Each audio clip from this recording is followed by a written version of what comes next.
Welcome to Coast Vue, the show that every single day celebrates the men and women who are making coastal Mississippi such an amazing place to live, work, and play. Hope you're having a great Friday. We've had a really good week here on Coast Vue. I've gotten so much positive feedback. I continue to be blown away with the number of people who are paying attention to these incredible conversations. But it is Friday on Coast Vue. And with that said, let me go ahead and welcome my friend Jeff Duncan from NOLA.com and the Times-Picayune into the conversation. And first of all, just say good morning to you, buddy. How you doing? I'm doing good, Ricky. Good morning to you and everyone out there. It's a great time of year, right, in the Gulf Coast area. I mean, it's perfect weather. The bugs haven't gotten too bad yet. We're not sweating. To me, this and the fall are my two favorite times.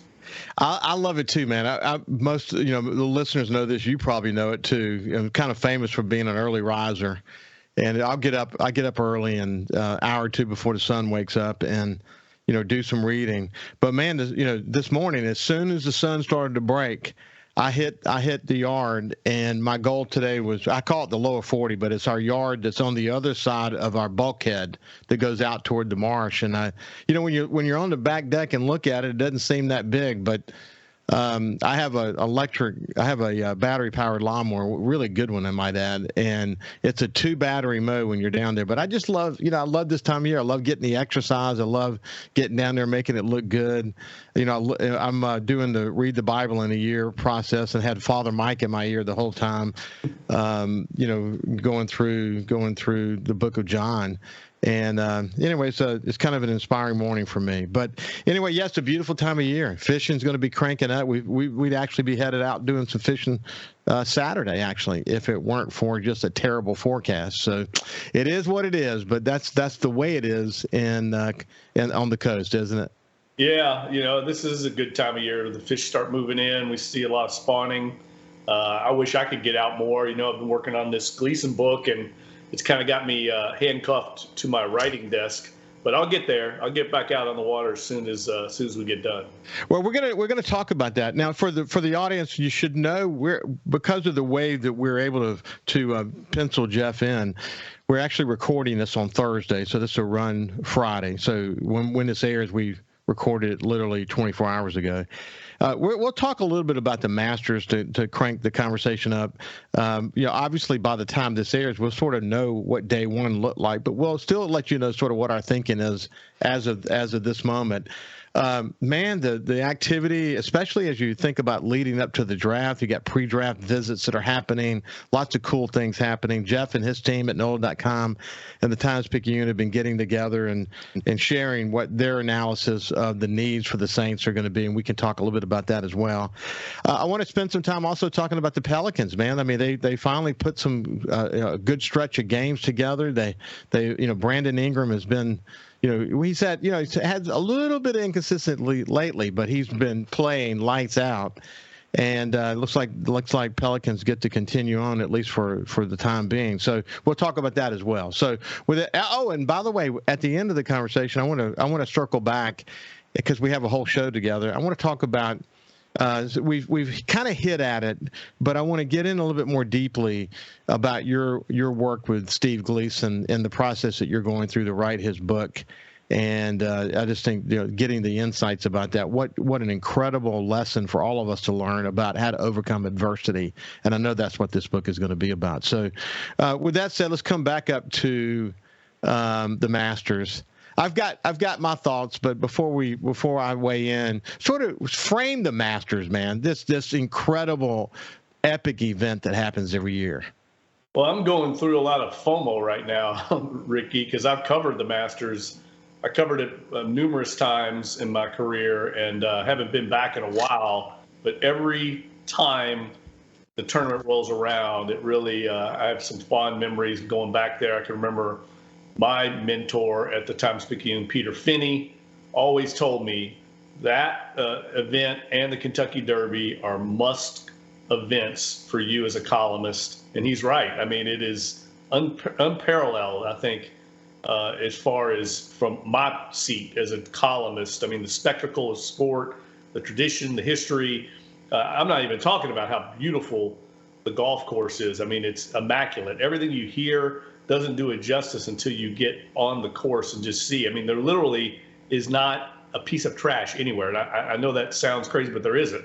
And you feel like you've kind of gone back in time to like a pastoral setting. The merchandise is incredible. The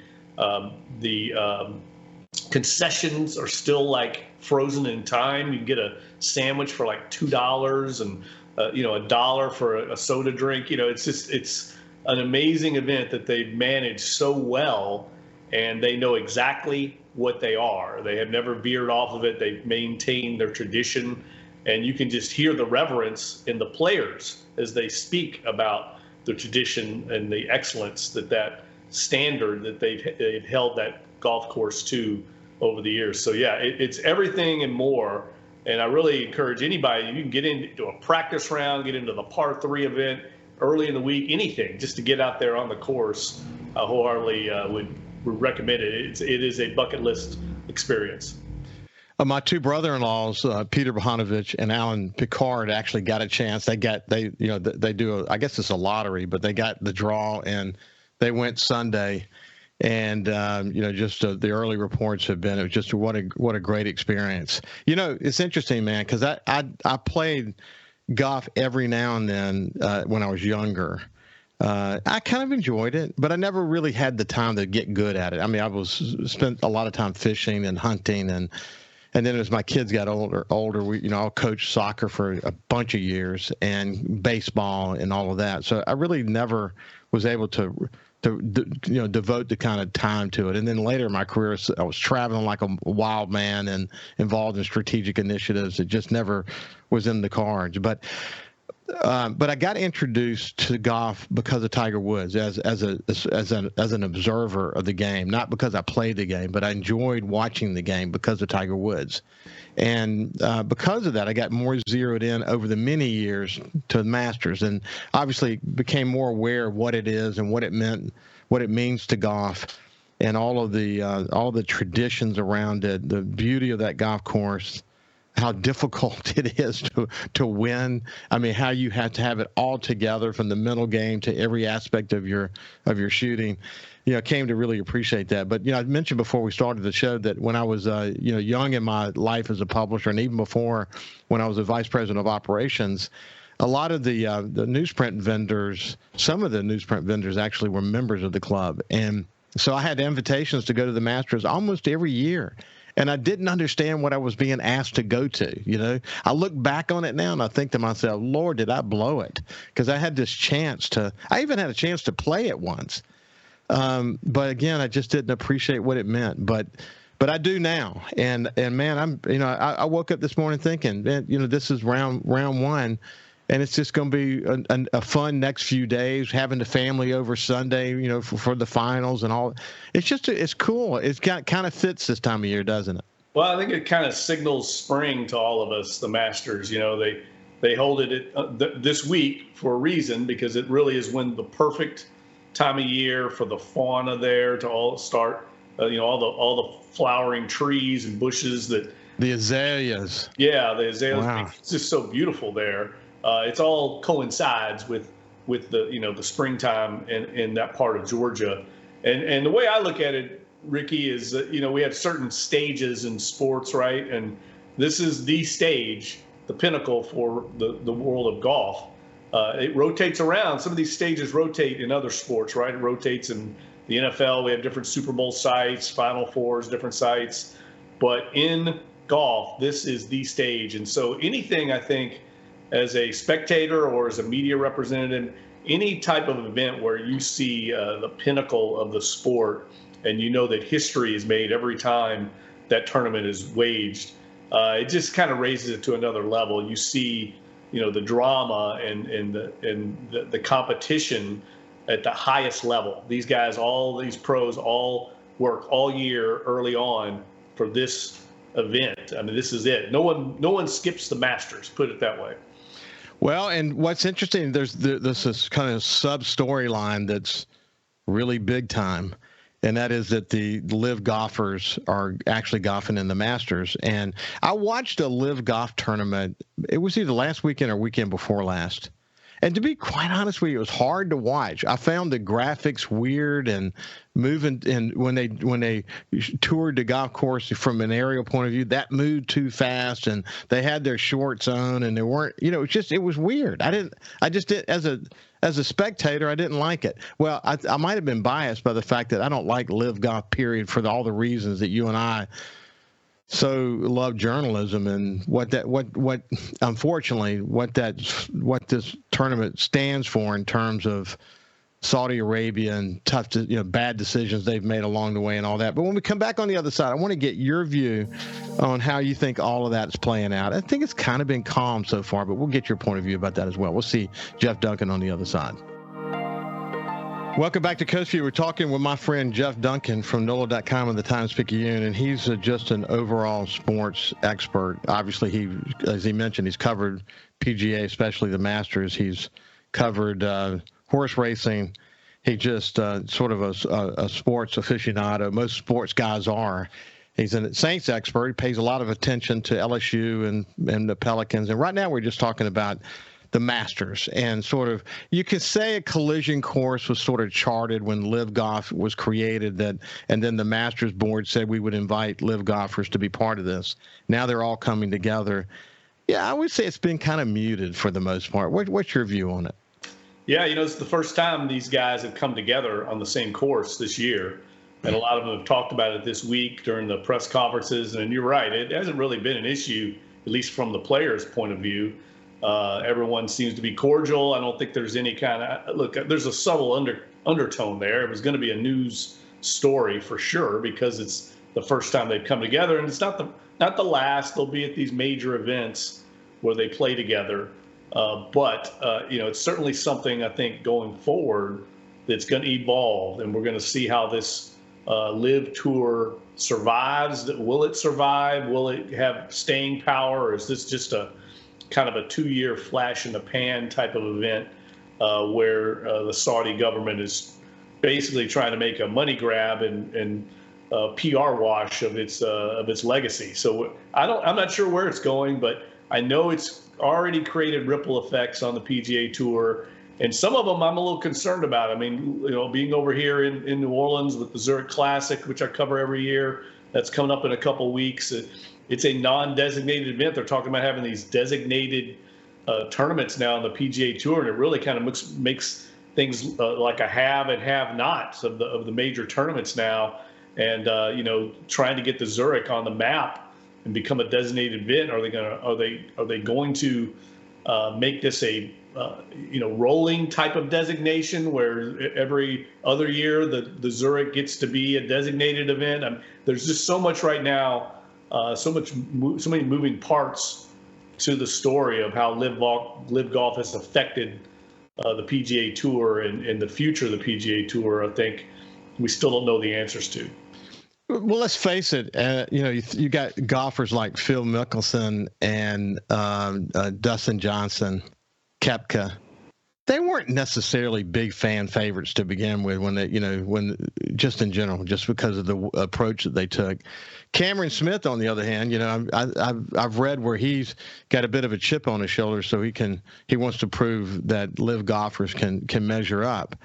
But what I wonder about, one of the interesting stories is Rory McIlroy and the way he's wants to win the Masters so bad, and he's really at the top of his game physically. He's really striking the ball really well right now, et cetera. A lot of good analysis of him, but a lot of stories around this sports psychologist that he's spending time with.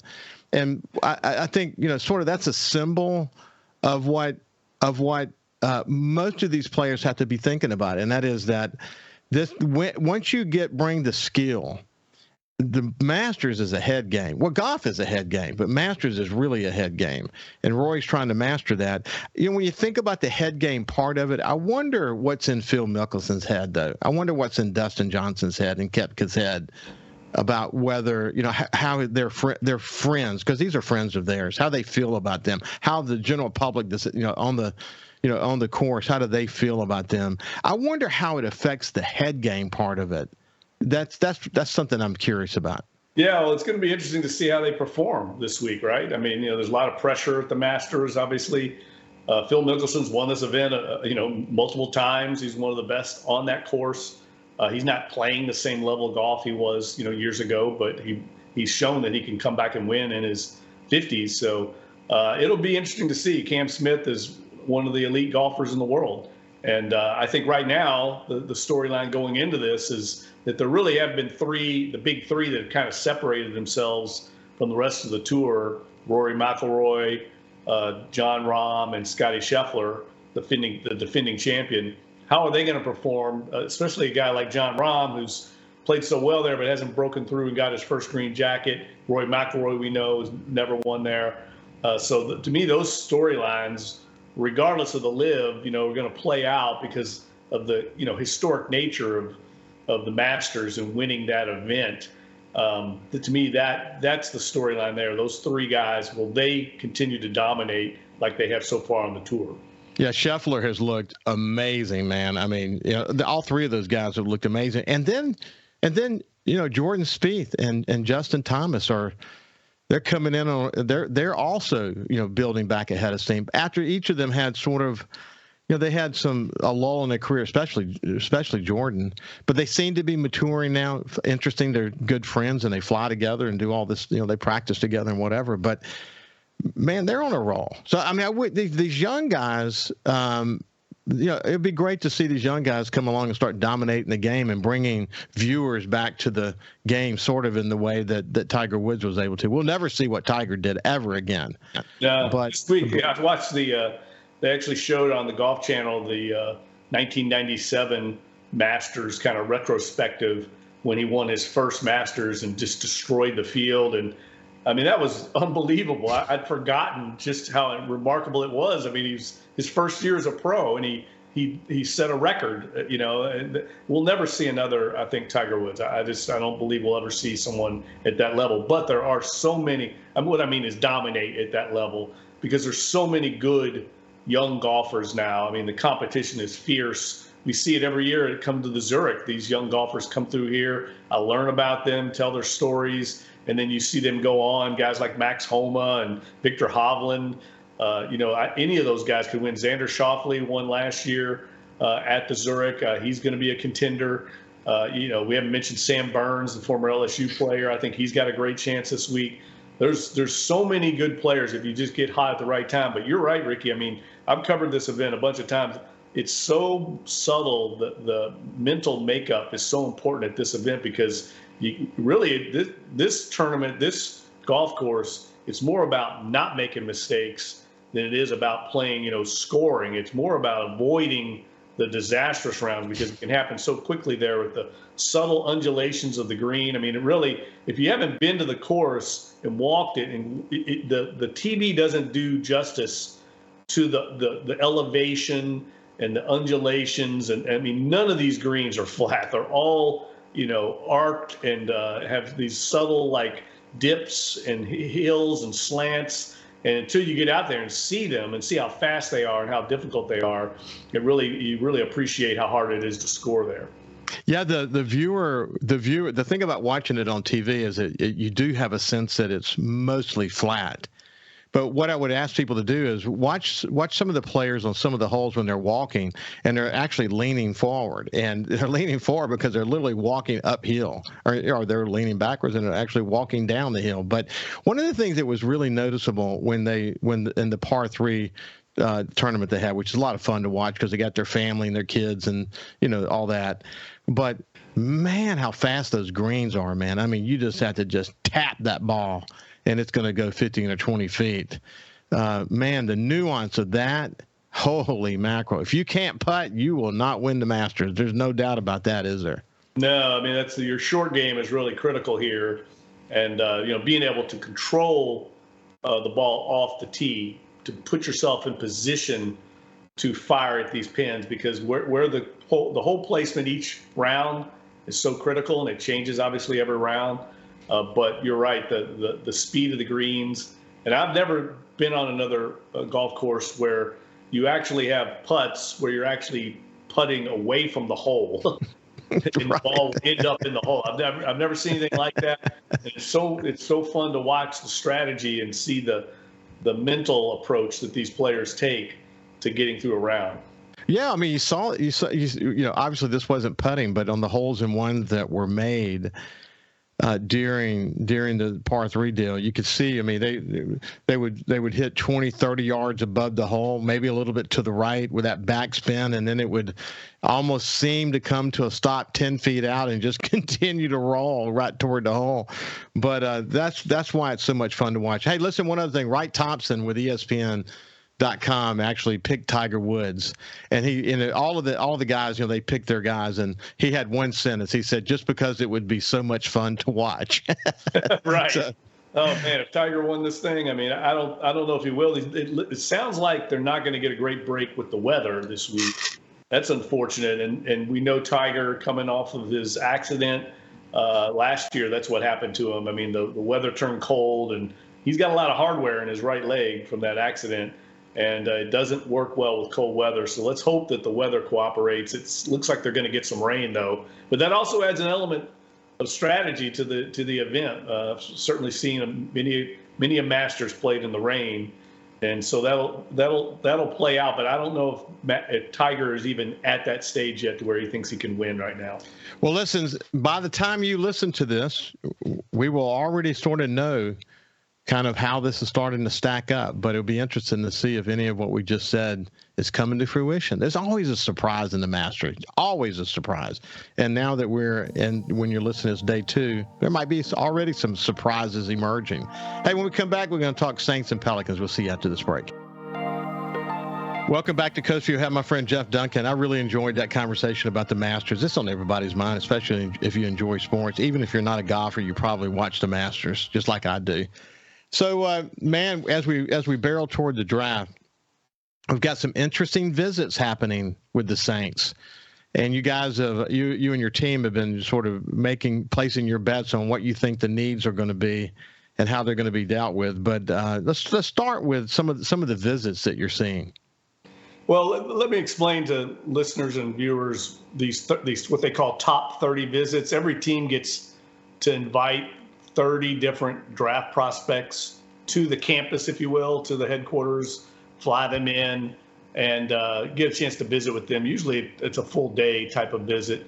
And, sometimes it's an indication that they're interested in that player. Sometimes it's nothing more than fact finding. There may be like some medical information they need to get on that player that they didn't get at the combine. Sometimes it might be some background checks on some things that they didn't get final information on. So I always caution people, just because they bring somebody in doesn't mean that's the guy they're going to draft. I mean, I've covered this a long time, and there's been a lot of visits where players don't end up on the Saints. First of all, they have 30 players coming in. They only get to draft like 6 or 7. So don't put too much stock into it, because lots of times it's just, sometimes I've had coaches tell me in the past they're bringing guys in basically to fool other teams into thinking that they're interested in that player, just to create a little interest. And that could easily be the case with Hendon Hooker, who's the Tennessee quarterback. The reason I mentioned that is the Saints are positioned at the end of round 1, draft pick number 29. That is a key spot in some ways because it's the end of the first round.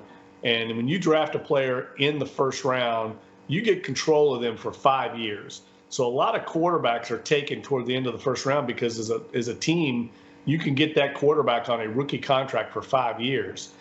Once they go to the second round, you only have 4-year contract as the maximum you can sign them to.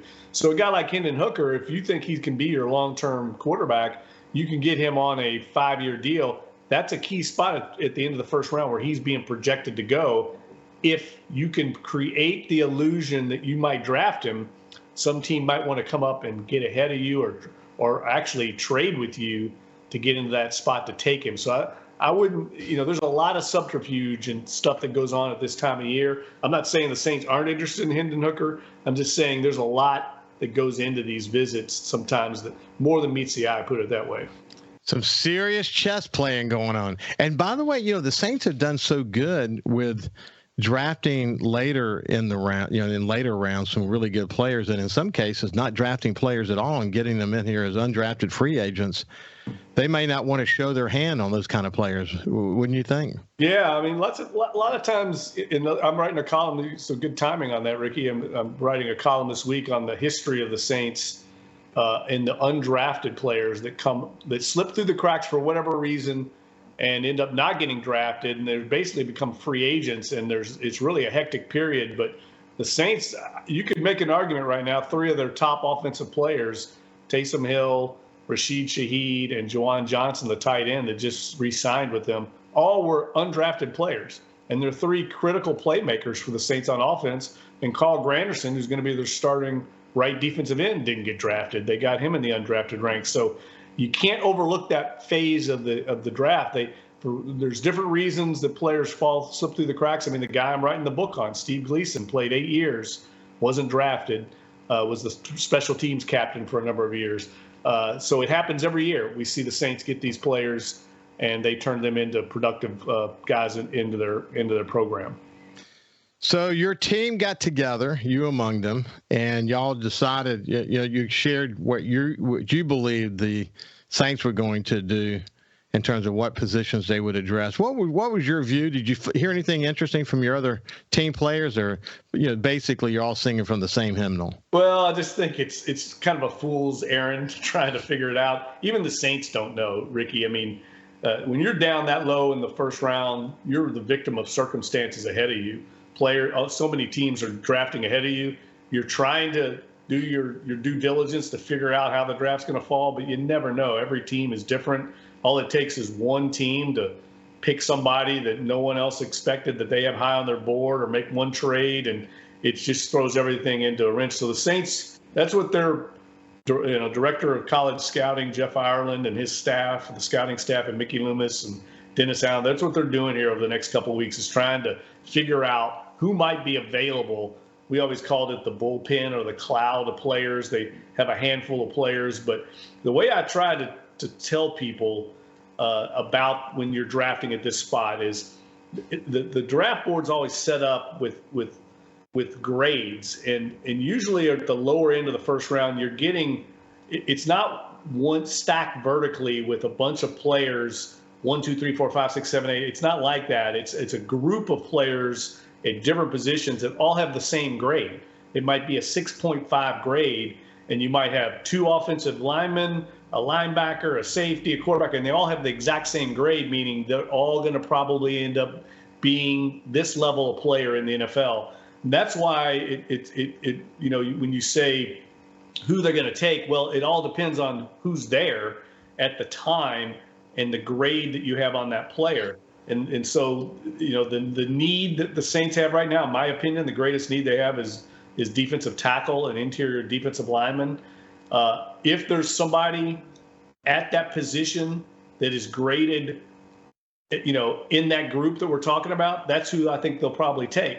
But if there's a player, a running back or a receiver or something that's graded higher than the defensive tackle, I think they take the player at the highest grade. So it's more about the grade than it is the ranking and the position, because the Saints always operate trying to fill all their holes in free agency so they can just take the best players when they get on the board.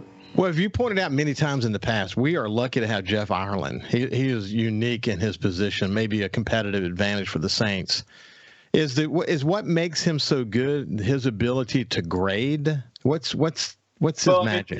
They just put in a ton of work. Their attention to detail, the thoroughness in their background checks, and then they believe in a couple of things. One, they believe in positional prototypes, and I've written about this extensively.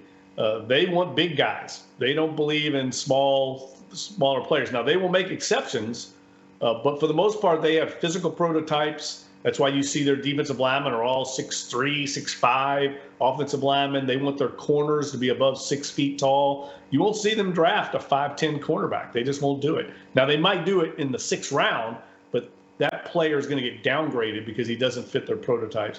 And then the thing they've really emphasized under Jeff Ireland is finding players with maturity, I think emotional and intelligence.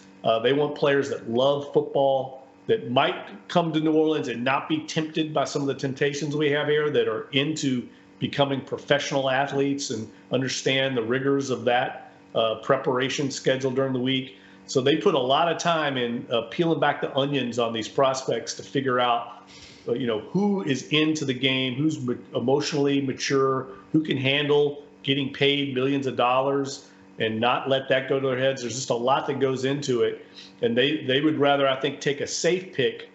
And a guy, a good example would be, say, a guy like a Pete Werner, who's turned out to be a very solid player. He's probably never going to be a all-pro or anything, but you know what you got with Pete Werner. He's going to be a solid contributor to your team. That's the kind of detail that they go into to find these prospects and to stack them on their board. There's a lot more we could talk about with the Saints, but we'll just see how all this sort of begins to play out, and we'll bring you the latest next Friday.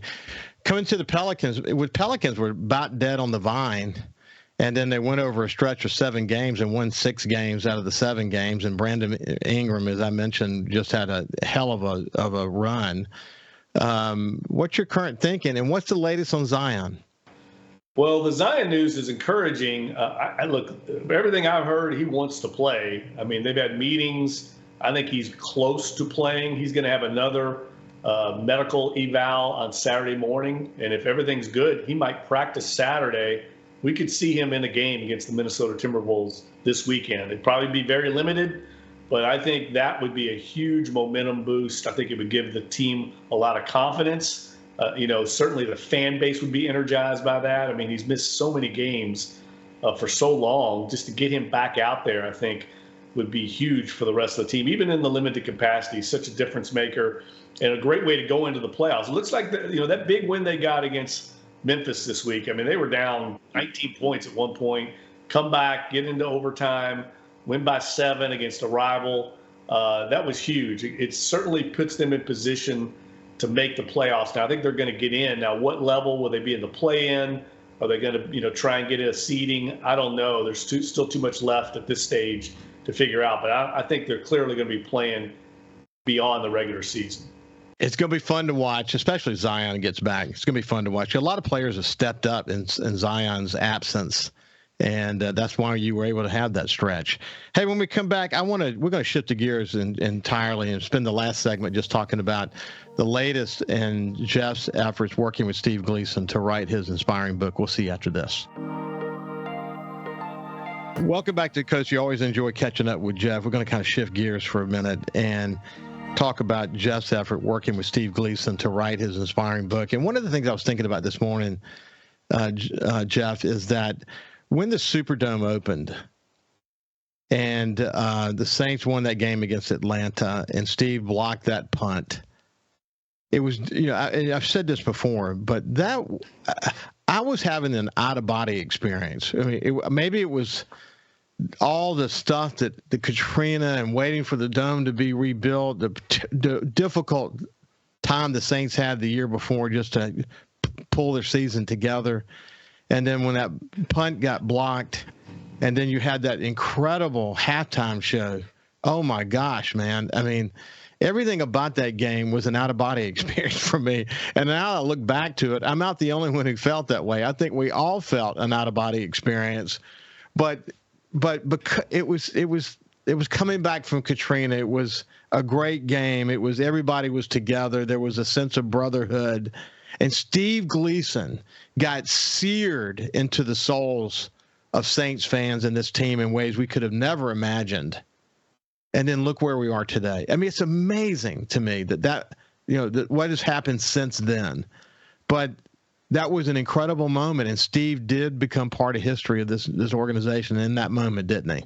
Yeah, that night was, I tell people all the time, much bigger than just sports or football. I mean, that game kind of was about the return of the Gulf Coast, return to New Orleans. A lot of people across the country watched that game. It had huge ratings because it was the first time they were getting a chance to see a game in the Superdome since all those images, those horrific images of the stadium in the wake of Katrina and the roof being torn off. There was a lot of doubt and uncertainty of would the city even be able to recover? And I think Steve, in that moment kind of symbolized the resilience of the people of the Gulf Coast. And, his story has certainly been played out since then, but there was no better person to have that happen to, able to make that play. A guy that basically wasn't drafted, 5'10", he looks like all of us. He's not some big, hulking behemoth. He's a guy that people could identify with, an everyman. And so for him to marry a New Orleans girl, right? So he was the perfect person to have accomplished that task. And now there's a bronze statue of the moment out for posterity on the apron of the Superdome.